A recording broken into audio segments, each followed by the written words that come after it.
2026년 5월 현재 대한민국 경제는 고금리의 장기화라는 거대한 암초를 만나 고전하고 있습니다.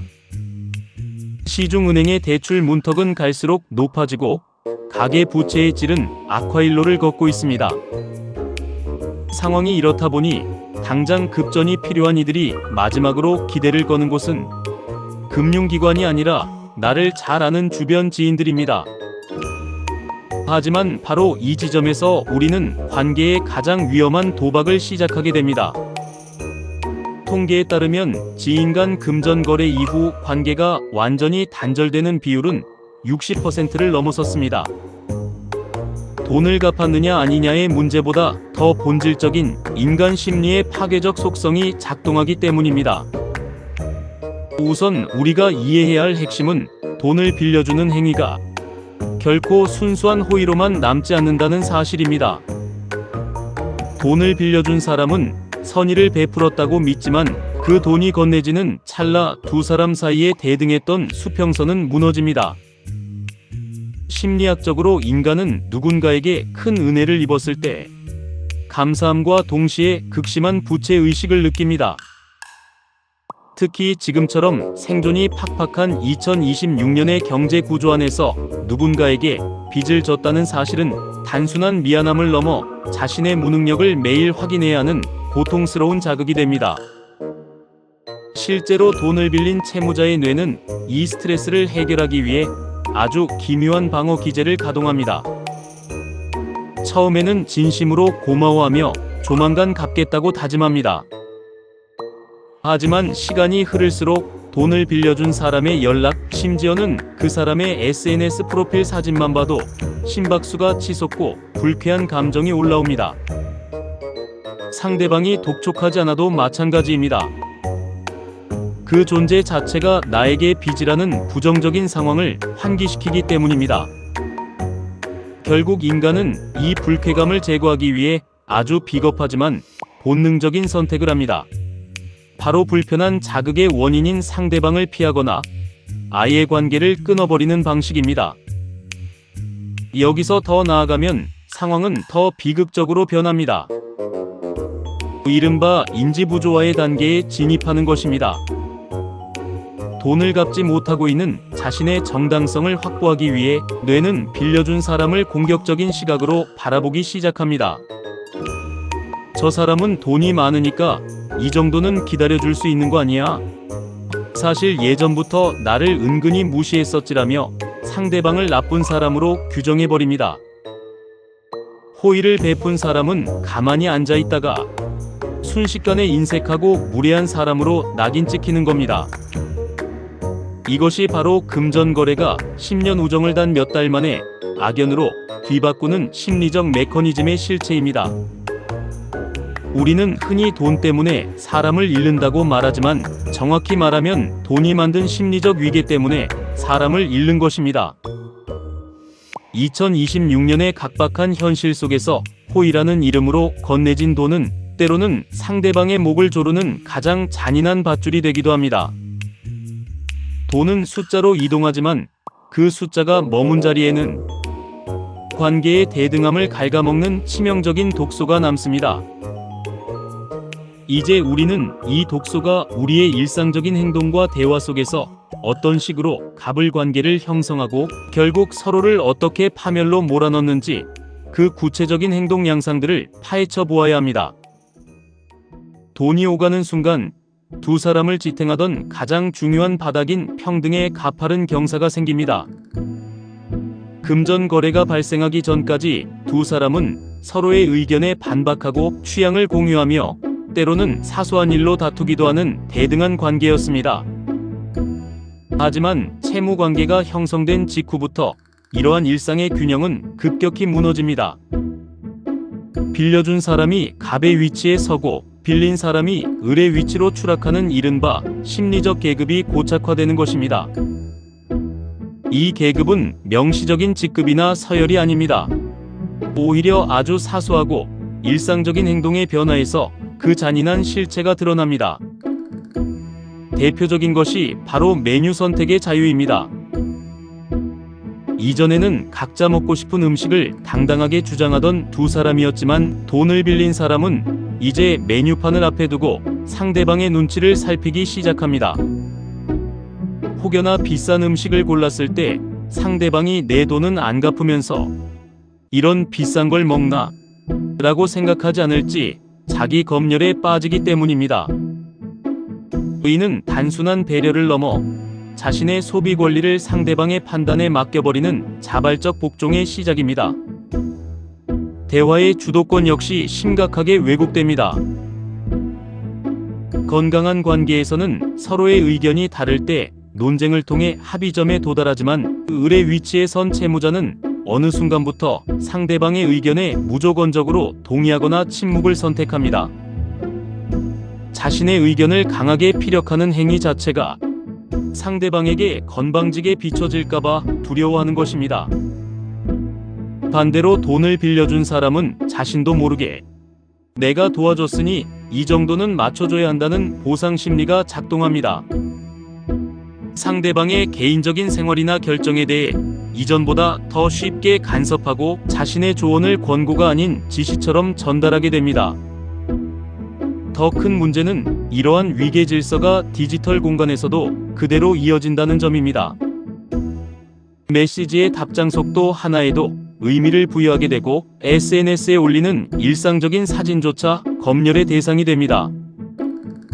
즐겁게 여행을 간 사진이나 쇼핑을 한 기록을 올리는 것조차 채무자에게는 엄청난 심리적 압박으로 다가옵니다.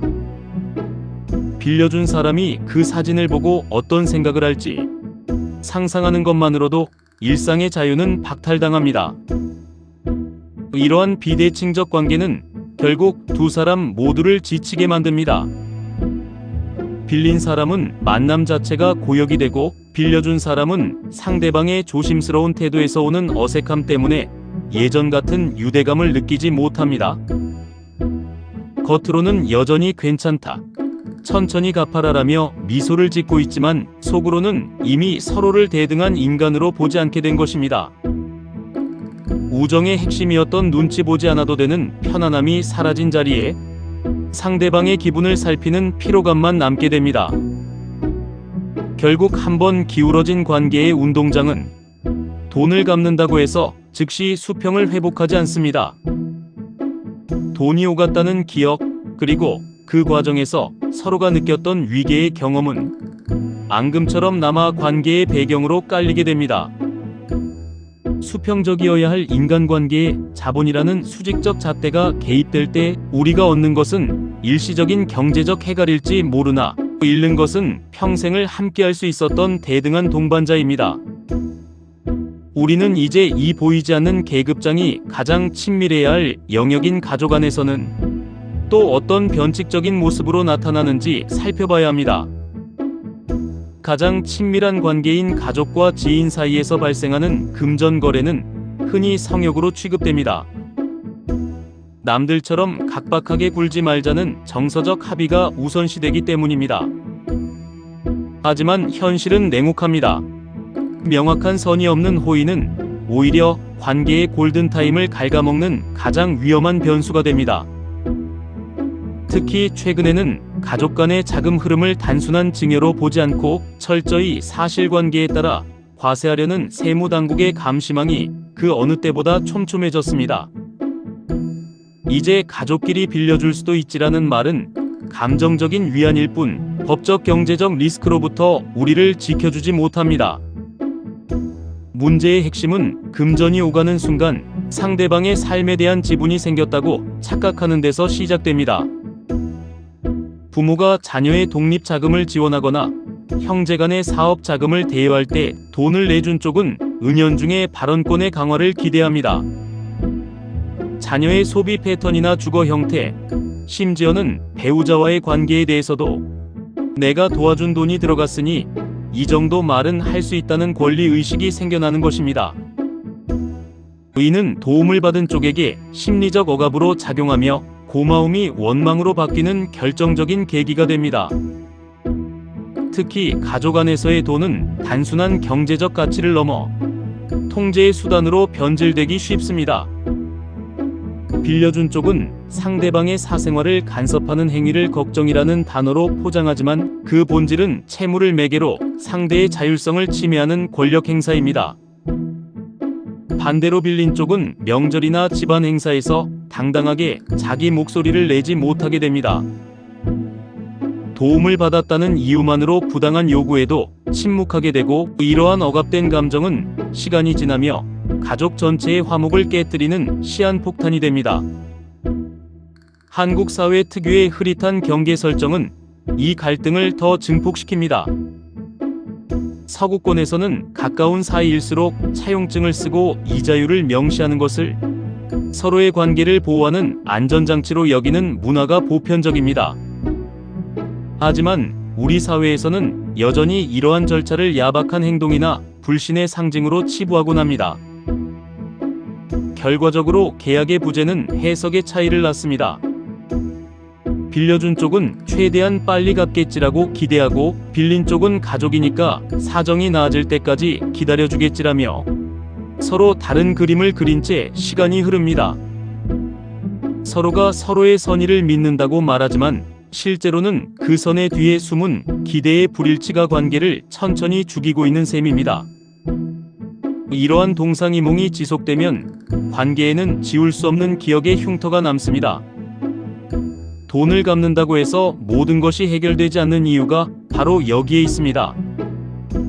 채무가 존재했던 기간 동안 느꼈던 열등감, 그리고 돈을 빌려주었다는 이유로 행해졌던 무언의 간섭들은 돈이 통장에 입금된다고 해서 사라지지 않습니다. 오히려 그때 나를 어떻게 대했는가에 대한 서운함이 앙금처럼 남아 명절이나 가족 모임 같은 소중한 순간들을 불편한 침묵으로 채우게 됩니다. 결국 가장 가까운 사이일수록 돈은 가장 객관적이고 투명하게 다뤄져야 합니다. 그렇지 않은 호의는 상대방의 자존감을 짓밟는 무기가 될 뿐입니다. 이제 우리는 이 무기를 내려놓고 어떻게 하면 관계를 파괴하지 않으면서도 서로의 필요를 채워줄 수 있는지 고민해야 합니다. 단순히 돈을 빌려줄 것인가 말 것인가의 문제를 넘어 서로의 삶에 대한 예우를 지키면서도 건강하게 선을 긋는 거절의 기술이 필요한 시점입니다. 가까운 지인의 금전적 부탁을 마주했을 때 우리를 가장 괴롭히는 것은 야박한 사람이 될지 모른다는 공포입니다. 나를 믿고 손을 내민 상대방의 기대를 저버리는 것에 대한 죄책감, 그리고 이 거절로 인해 공들여 쌓아온 관계가 단칼에 잘려나갈 것 같은 불안함이 우리를 압박합니다. 그래서 많은 이들이 내키지 않는 마음을 억누르며, 혹은 본인의 경제적 상황이 여의치 않음에도 불구하고 무리하게 돈을 건넵니다. 하지만 냉정하게 직시해야 할 사실이 있습니다. 거절하지 못해 마지못해 건넨 돈은 빌려주는 순간부터 이미 관계를 파괴하는 시한폭탄이 된다는 점입니다. 진심으로 도와주고 싶은 마음보다 거절의 불편함을 피하고 싶은 마음이 더 크다면 그 거래에는 이미 독이 섞여 있습니다. 빌려준 쪽은 보상 심리에 사로잡혀 상대방의 상환 여부를 초조하게 감시하게 되고, 빌린 쪽은 그 무언의 압박을 견디지 못해 멀어지기 때문입니다. 결국 나쁜 사람이 되기 싫어서 선택한 승낙이 역설적으로 두 사람을 가장 나쁜 관계로 몰아넣는 비극을 초래합니다. 이런 관점에서 볼 때 거절은 상대방을 밀어내는 행위가 아니라 우리 사이에 계급이나 부채라는 불순물이 끼어들지 못하게 막는 최후의 방어선입니다. 건강한 거절을 위해서는 먼저 착한 사람 콤플렉스의 고리를 끊어내야 합니다. 누군가의 경제적 결핍을 내가 해결해주지 못한다고 해서 내가 나쁜 사람이 되는 것은 아닙니다. 오히려 감당할 수 없는 부탁에 대해 정중하고 명확하게 선을 긋는 것이 상대방에 대한 진정한 예우입니다. 모호한 답변으로 희망 고문을 하거나 빌려주고 나서 뒤로 원망하는 것보다 지금 내 상황에서는 도움을 주기 어렵다라고 솔직하게 고백하는 것이 관계의 투명성을 유지하는 길입니다. 실제로 오랫동안 신뢰를 유지하는 관계들의 특징은 불편한 진실을 말할 수 있는 용기에 있습니다. 돈을 빌려달라는 요청에 대해 자신의 원칙과 한계를 분명히 밝히는 것은 우리 관계가 금전적 이해관계보다 훨씬 더 높은 가치에 있다는 것을 증명하는 행위입니다. 솔직한 거절을 감당할 수 없는 관계라면 그것은 애초에 돈이 아니더라도 언제든 무너질 수 있는 취약한 기반 위에 서 있었을 가능성이 높습니다. 따라서 우리는 거절을 미안한 일이 아닌 당연한 권리로 재정의해야 합니다. 나의 경제적 안정을 지키고 상대방과의 정서적 수평을 유지하기 위해 내리는 결정은 결코 이기적인 것이 아닙니다. 오히려 너와 오래도록 편하게 웃고 싶기에 우리 사이에 돈이라는 불편한 벽을 세우고 싶지 않다는 메시지가 전달될 때 관계는 비로소 돈거래라는 늪에 빠지지 않고 안전한 지대로 나아갈 수 있습니다. 거절은 차가운 외면이 아니라 관계의 소중한 가치를 보존하기 위한 뜨거운 결단입니다. 이제 우리는 이 결단을 내리기 전 스스로에게 던져야 할 마지막 질문들을 정리해야 합니다. 감정에 휘둘리지 않고 팩트에 기반하여 우리 관계의 안전을 점검하는 최종 검증의 시간이 필요합니다. 결국 우리가 직면해야 할 마지막 질문은 이것입니다. 어떻게 해야 소중한 사람도 지키고 나의 살도 보호할 수 있는가? 감정은 흔들리기 쉽고 기억은 편향되기 마련이지만 팩트는 변하지 않습니다. 누군가에게 돈을 건네기 전 혹은 빌려달라는 요청을 받은 그 찰나의 순간에 우리는 스스로에게 세 가지 질문을 던져야 합니다. 이 질문에 단 하나라도 명확히 답할 수 없다면 그 거래는 시작하지 않는 것이 정답입니다. 첫 번째 질문은 이 돈이 돌아오지 않아도 나는 이 사람을 평생 미워하지 않을 자신이 있는가입니다. 빌려준다는 말에는 당연히 돌려받는다는 전제가 깔려 있습니다. 하지만 현실은 가혹합니다.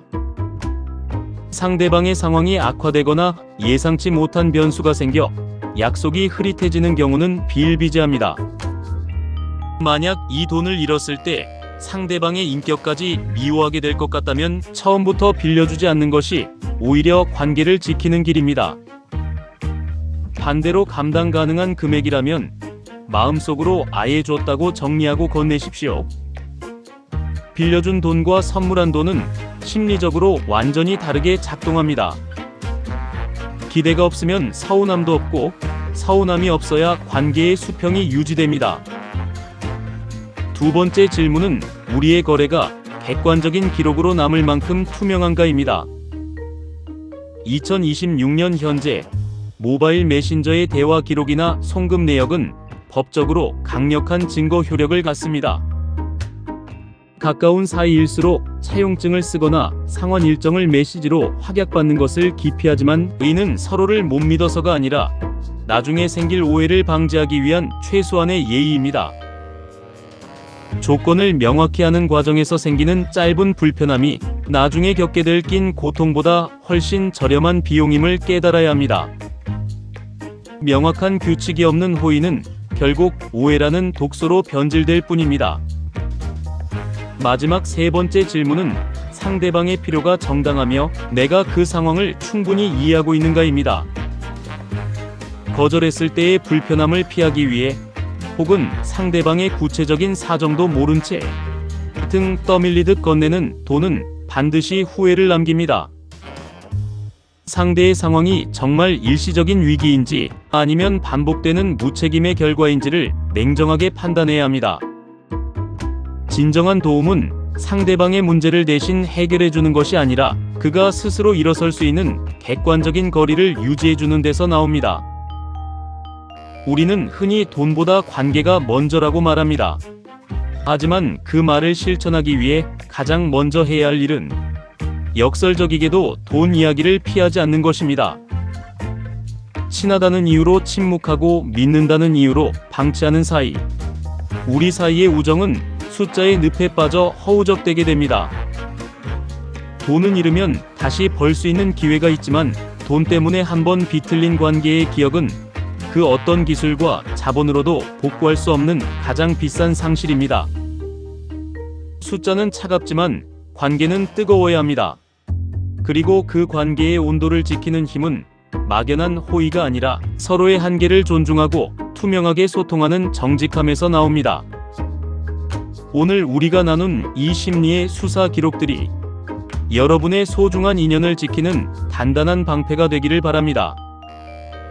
시청해주셔서 감사합니다.